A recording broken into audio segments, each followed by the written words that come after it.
earlier attacks, what about them? They shouldn't be left untaught lessons.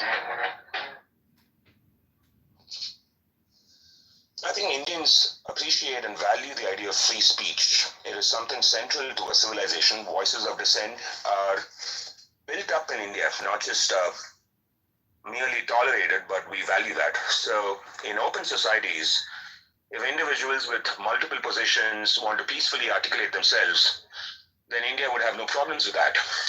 Two things. The moment they begin to attack our citizens physically or our interests physically,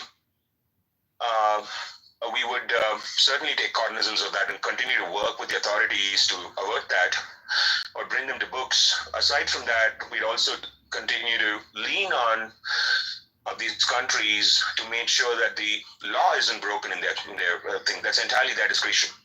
So I'm afraid that India would just have to wait and watch as to what these people do. But the Indian diaspora is also extremely excited, as you would know, Ganesh, better. And, for any propaganda nonsense that these people, the occasional people indulge in, perhaps the Indian diaspora would retaliate by just being peaceful and speaking the truth. Truth alone triumphs.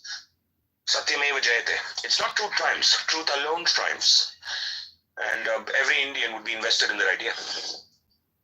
So those who supplied funds, etc., to Pakistan to go and attack India or conduct terrorist attacks, etc., as this military personnel has accepted, I'll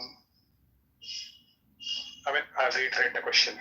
What will Indian government do to those sitting abroad in other countries other than India who have remote controlled the attacks in India via funding? We have to pick our battles, I'm afraid. It is a problem. I concede that it is a problem. But right now, that's also something that's been continually happening even before this terrorist attack.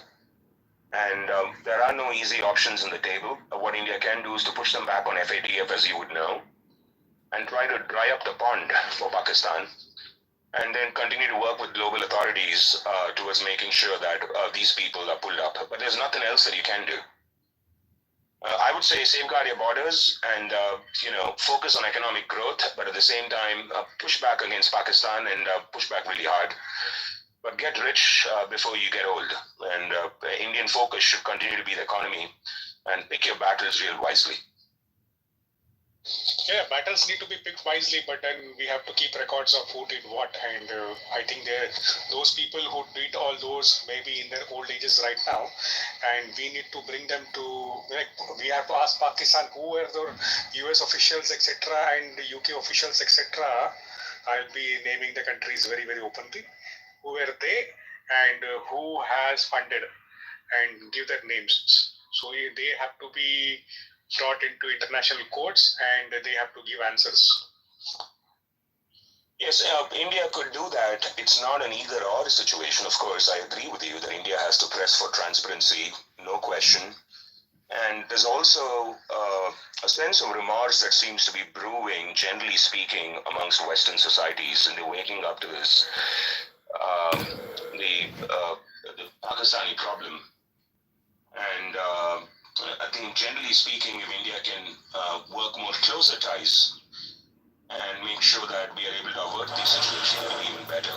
So yeah, yes to transparency, but what's more valuable is to work with these countries to avert these situations and just, focus again, put your eye back on the ball and focus on the ball. The ball is prosperity, and these are situations that we have to react to violently, of course. See, again, unless and until we don't do appropriate teaching to these individuals who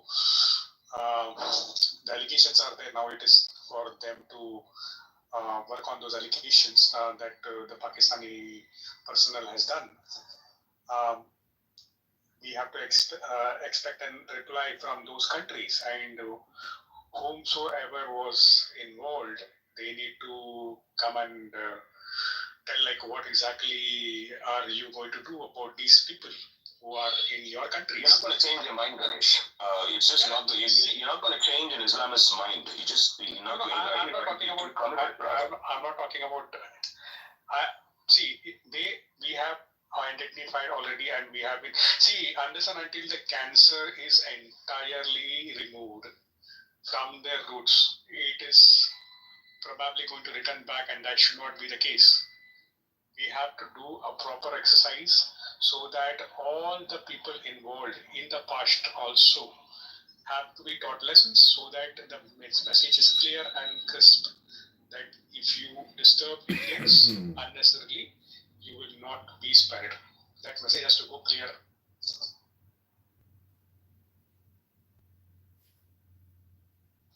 One of the things that I worry about is covert operations by jihadi complex in Pakistan in Indian cities. This is something, not at all wars fought through missiles and guns and weapons, because that would be honorable, as despicable an act of war is. That is at least honorable. But, terror, one of the things that we have to worry about is what would Pakistan do to activate their assets, ground assets in India, and they have some, we all know this, in order to create more mass panic.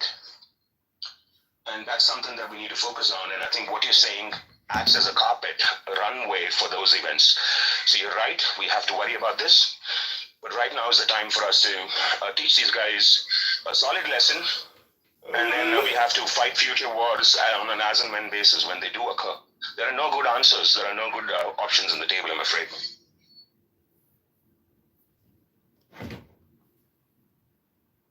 See, I don't think the current governments who are aware of what the situation is are going to tolerate nonsenses in their own grounds, right? I think UK and US will not tolerate rascals in their grounds. So obviously they are morally due